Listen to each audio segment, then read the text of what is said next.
60% of small businesses that go through a data breach go out of business within 12 months. Direct employment, talking locally, that comes with some of the things that don't necessarily cost money, but time, headaches. There are consequences if you're engaging in sham contracting, where saying they're a contractor but actually treating them like an employee, putting yourself in a position where there are fines associated with being involved in sham contracting. Staff management tends to be one of the biggest problems that business owners have to deal with. Hello, everybody, and welcome to the Affordable Staff Podcast. Hello, Lisa. How are you? Good, thank you, David. How are you? Good. I know you'd be happier if we were doing this face-to-face, but unfortunately, the episode that we recorded when we were face-to-face, as I've said beforehand to the editing guys, when I thought I was switching on the microphone, I was switching off the microphone. And when I thought I was switching off the microphone at the very, very end, I was switching on the microphone, meaning we missed an entire episode of me speaking. Which is such a shame, David. It was great content, really good conversation. So good to do again, but let's hope that we get all of the gold nuggets that we discussed only a couple of weeks ago.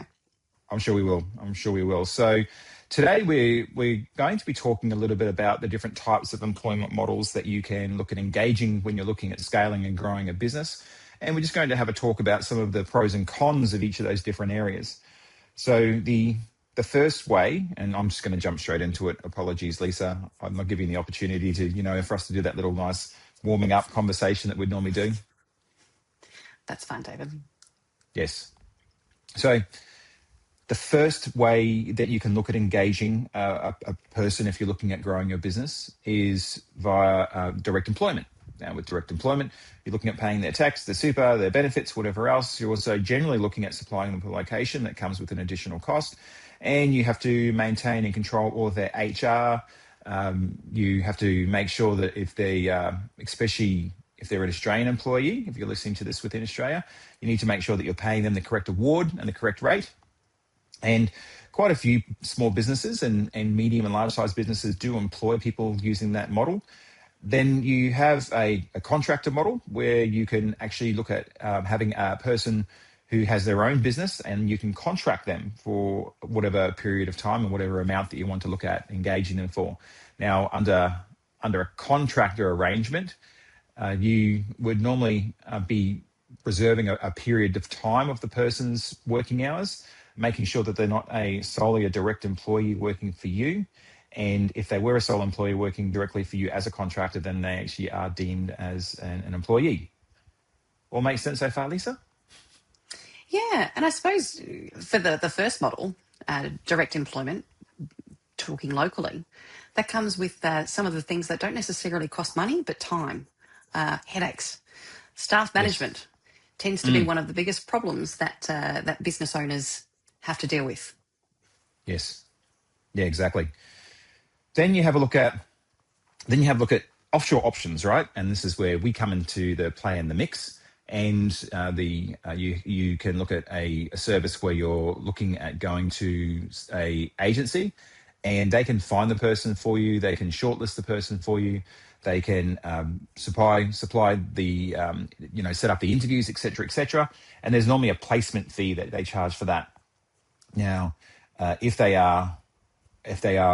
you're looking at getting a person direct in that way, then dependent on how you are setting up that arrangement, there's a couple of challenges that may rise. Now, one of those challenges is called sham contracting. And Lisa, we've been talking about sham contracting lately. Did you want to touch briefly on what that is? Sham contracting, it seems to be quite a big topic at the moment, making sure as businesses go through the options that you've talked about, and then when they've made the decision that they're looking at outsourcing and looking at offshore options, making sure that they are employing or taking on the service offering where it's not under a misclassification. And I think sham contracting is the terminology that's been used around a contract being deemed to be like an employee. Yeah, exactly. So the option that we're talking about, if you were to contract someone's services within Australia, or if you were to look at contracting an offshore team member, sham contracting is when you're treating them like you're calling someone a contractor, but you're actually treating them like an employee. So that means that you're normally the sole provider for them. So as the case was found a couple of years ago, when, and we've mentioned this on previous podcasts, where a Australian employee engaged the services of an offshore worker. They were employing them full time. They were paying them direct. They were instructing them. They were doing all the things that would actually deem them to be just like an employee, treating them just like an employee. And they're actually found to be an employee. And if you're looking at engaging a service direct, then where, a recruitment service where you're employing them direct, then it's the same deal that you would be actually contracting and employing them direct. And there's, So that one, David's the one that people are talking about quite consistently, the unfair dismissal case. yes, Where that's the unfair, yeah. Yeah, it seems to be coming up, even though that occurred a couple of years ago. It's still very topical. So it seems to be quite a common question for us around how we sit and how we are protecting our clients from going through something similar. So Yeah, do you want to talk about that a little bit more about what you're hearing in market in relation to that? Yeah, I think especially for me, a lot of new clientele that are looking at taking on an offshore staff member, and it's not unusual for us to be compared to other options and solutions in market. I get quite excited when I hear some of the questions that are listed for us when we're talking is around, so there is this unfair, the unfair dismissal claim, and trying to avoid that in the way that they structure their business. How does affordable staff sit? And we've talked about this, I think it was before Christmas. We talked about the service model that we have and how it is very clear and concise that there are two different businesses that are engaged through affordable staff when we're talking with clients. They're having a relationship and a contract with us, and then we have our path cutters, the Philippines entity that are taking on the employment model, protecting, having those layers, if you like, keeping it nice and simple between our client and the employee. So I'm heartened to hear that more and more people are asking those questions, because it shows that the education is in market. Yeah, and there are consequences, fortunately or unfortunately, if you're engaging in sham contracting, where like we both said, saying they're a contractor but actually treating them like an employee.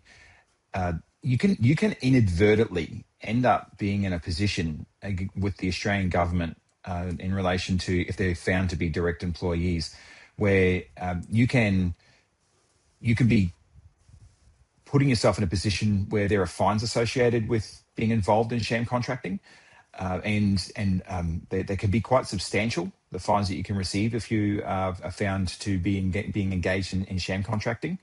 On the flip side, then there's also the legality. So if they're recognised as being an employee within Australia, that means they're recognised as being an employee, then the same thing is going to happen within the Philippines, meaning that they're going to be recognised as being an employee. You are employing them, which means there are legal and other obligations within the Philippines you're going to need to cover as a result of.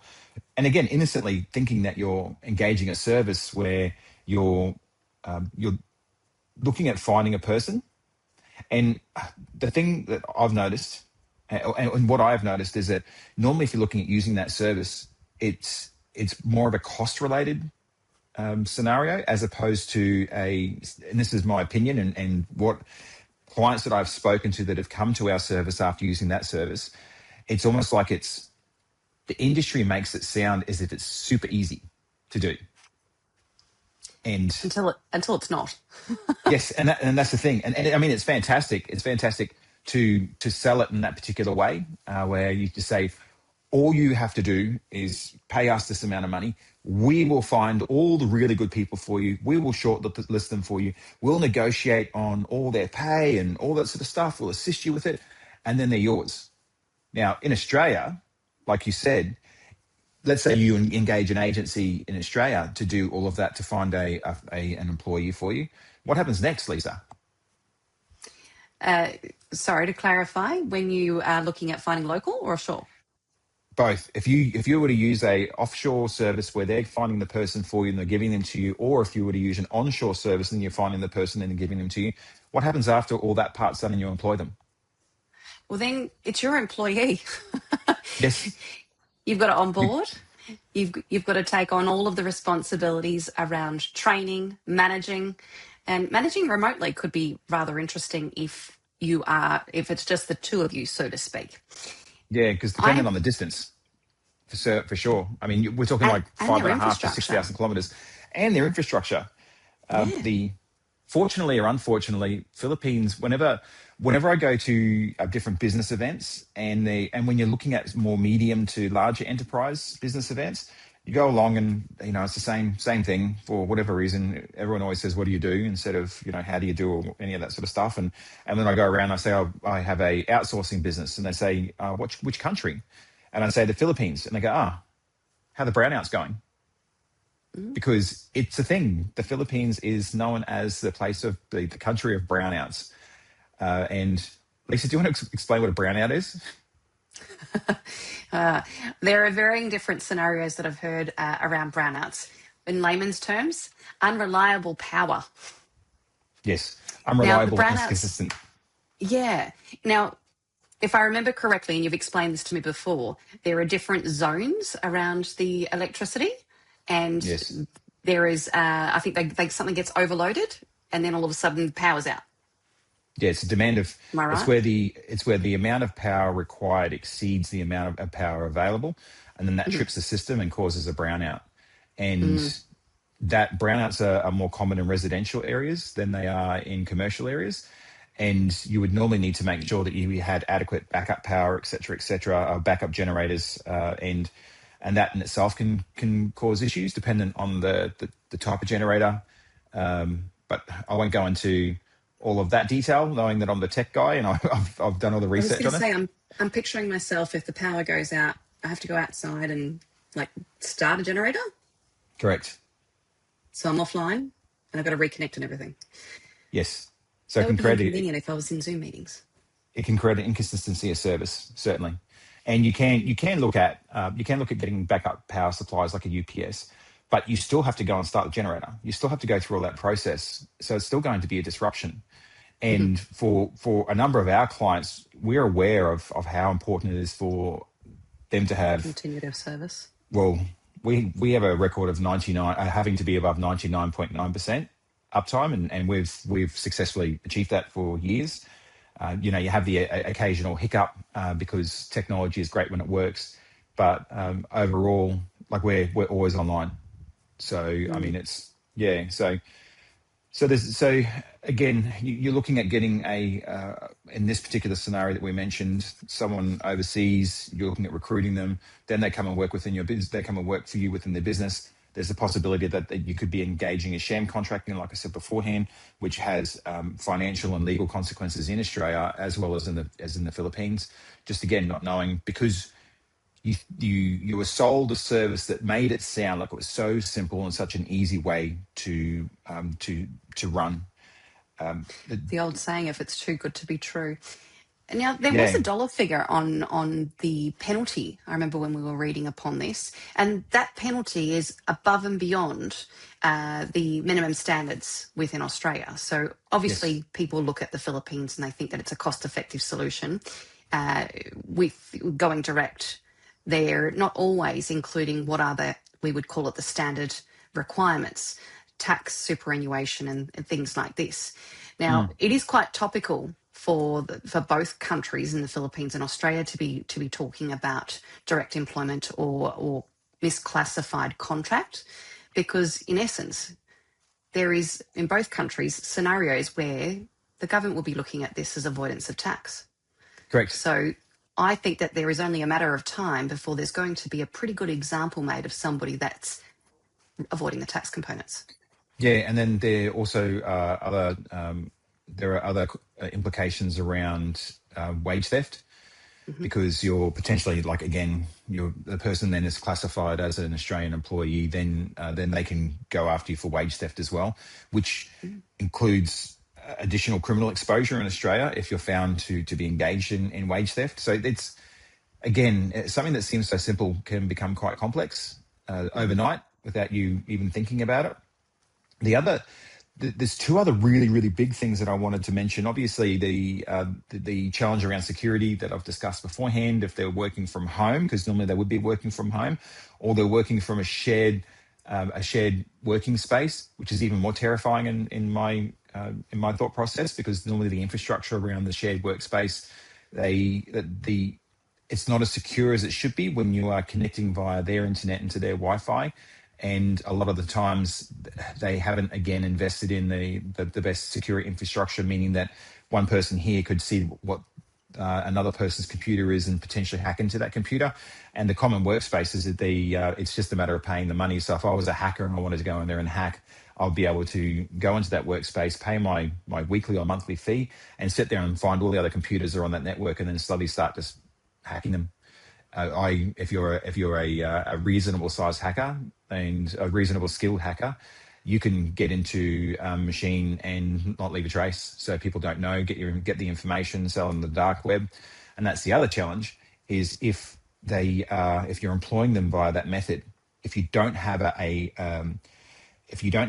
company set up within the Philippines, so if you don't have an in-country infrastructure, including legals, company, etc., then you're not getting them to sign a contract, meaning it's not legally enforceable. You're getting them to sign a memorandum of understanding.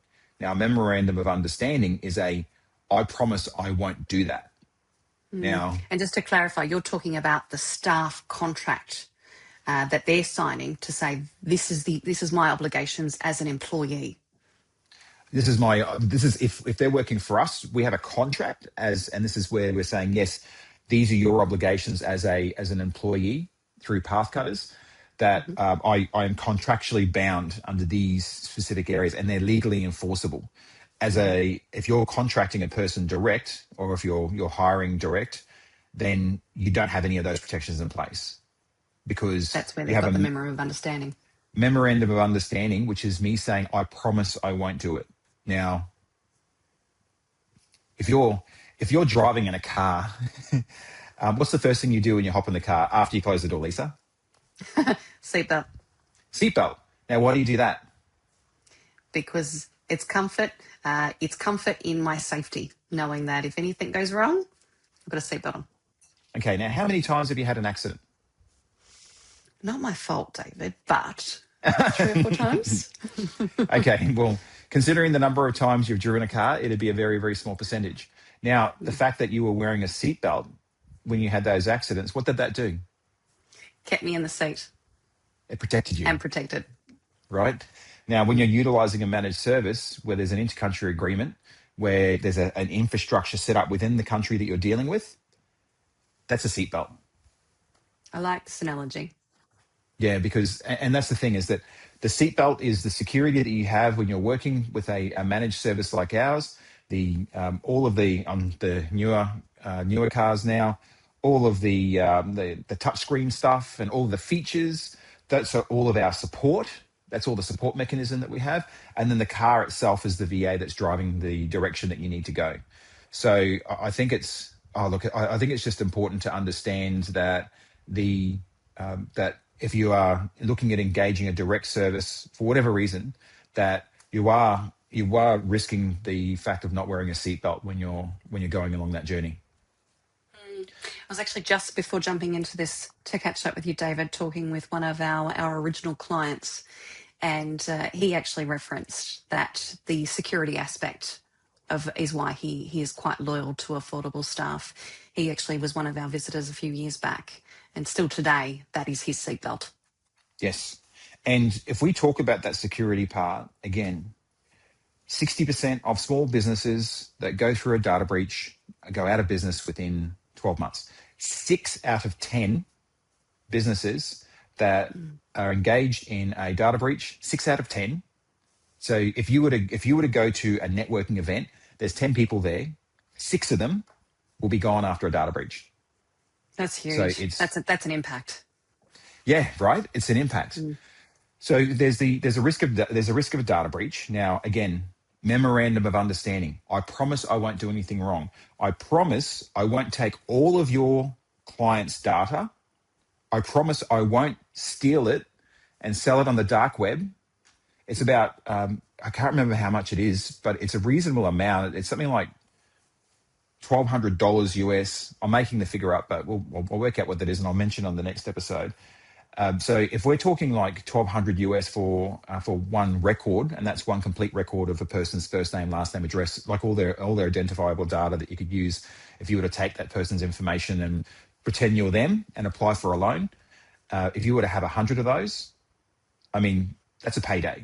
And that's a payday for an individual, which would be easy to do. Now, have a think about how many client records you have that you store, that you keep. And again, they're going direct. You don't have that protection. So the probability of a data breach is higher. As we've mentioned beforehand, if they're working from home, there are easy ways to attack a person's network and to be able to get access to a computer. And the risk of you being, if you go through a data breach, which is a horrible thing to go through, and we've helped clients who have gone through it previously. We've helped them to put the infrastructure in place and given them the advice around the right people to talk to set things up. Let's say you go through that and you're one of the 4 of 10. Reputational damage. That's always the scary part, and this is where I think with so much noise happening around the sham contracting, it's only a matter of time. If you don't have that seatbelt on, the reputational damage is going to be it's going to be huge. Yeah, and I know that this episode's a bit of a doom and gloom episode, and it's not with intent, but I think it's important just to understand, like, one of the reasons why people come to us is we've been doing this for almost 20 years. So, I mean, it's fortunately or unfortunately, if you look at these grey hairs that I have. Wasn't going to say anything. I know, right? I was told everyone to stop talking about it. Each of those grey hairs are a byproduct of a challenge that we've experienced over the years when we've been outsourcing. And the fortunate thing is that like if I want to get really good advice, I go and see if I want to get really good advice, I go see an experienced lawyer, because an experienced lawyer is going to give me that right advice based on my scenario, because they've had an experience in that scenario beforehand. And it's the same with an accountant. If I have a question around structures or compliance or any of that sort of stuff, I find the best accountant. I mean, I can spend, hundreds of hours of my time doing the research, but how much is my time worth in comparison to going to this person and paying a fraction of the cost if you calculate out the number of hours it would have taken me to get to a position? And then I don't have all of the answers around what happens here. What about this scenario? What about that scenario? So we've had a lot of that experience over the years, and that's the reason why we've continued to survive, grow, and flourish as a business. Because I think it also comes back to the fact that having the knowledge and the experience, we know what questions to ask to be able to prepare and make sure that we are the expert within this field. And this is where, as much as I agree, it's a little bit doom and gloom for those that could potentially be in this situation, but I certainly think that this is a very positive episode for clientele that are within the affordable staff structure, partnering with us, because there are so many different competitors in this space. For them to have that comfort that we are across everything that's happening today and beyond, and that we are in a very, very good spot protecting our clients and protecting our staff. So doom and gloom, yes, but very positive for clients and partners of ours. Yeah, certainly. And I like the fact that you're mentioning just the experience we've had in so many different scenarios. And I mean, it's one of the reasons why we work from office, is not just because of the challenges in relation to their effectiveness working from home. Mm-hmm. Like we had a client come to us and they said, the team member's on Facebook all day. And we said, hang on, just let me check. No, they're not. We can see. We've got tracking software that actually will specifically keep an eye on that sort of stuff. I mean, a little bit presumptive, but in the same respect, that can be, if you've got someone working from home, you're engaging direct, what controls do you have? So, okay, is there anything else we should talk about, Lisa, in relation to it? Oh, I think we could probably sit here with a few cups of coffee or tea for the next few hours and continue to dive into the different rabbit holes of which this topic does take us. But I think today, good topic, give some comfort to our clients, encourage anybody that would like further advice from the experts, then to definitely connect. Yeah.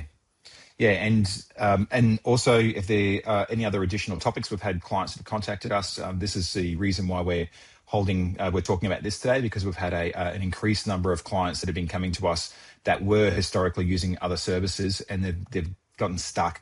They get stuck around. Okay, so I've got this new person. How exciting! Here you go. Oh, what am I supposed to do now? Through to, okay, we've got the person. We noticed that they were taking about an hour to respond, and we found out that they were actually working with 2 or 3 clients at the same time, and are trying to juggle. And that's very common, fortunately or unfortunately. Very common. Yeah, they're trying to juggle working with the other client, as well as, because they're on a call with that client for an hour, which means they can't answer that client. So a very, very common thing, through to the unfortunate component of they stole my information. I didn't expect it. Or I was working, they were working on a computer. They had client information there. They had a roommate that was there. Roommate picked up the camera without them knowing, took a photo, sent that, it went and had that transcribed using AI, and then uploaded it to dark web and sold the information. And then the clients are suddenly getting contacted, their clients' clients. So this is the reputational part. The clients' clients are suddenly getting contacted by these people, asking for this information, or reaching out, or they're noticing that they're. We had an instance. It was many years ago now, where a person got enough information to build up a complete record. I think I can't remember what they call it, where you get enough information where you have a complete data set, including license numbers, etc., etc. They were able to get a loan. Whoa. Loan, when I say loan, like credit card loan. They were able to get a credit card of that other person's name, and then suddenly the client's client, they were able to get a fake credit card. Suddenly, this client has a bill that emerges via a credit request, because they have outstanding debt, and it was all traced back to that business, because they had the person working from home. As we know, there've been a couple of other data breaches that have occurred as of late, and the commonality, working from home. So Yes. So yeah. The one that is actually, I'm going to say, picked back up, because it was a common challenge, if I said 3 or 4 years ago. Recently, new clients are coming to us and they're explaining their situation. The offshore staff member has turnover with absolutely no knowledge or conversation to the client.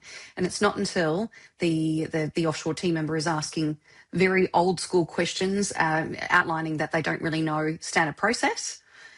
And it's not until the client is demanding, after several attempts, demanding that the team member gets in front of them on a Zoom or on a Teams meeting, that they're being told, oh, actually, the team member that you were training has actually left, and they left months before.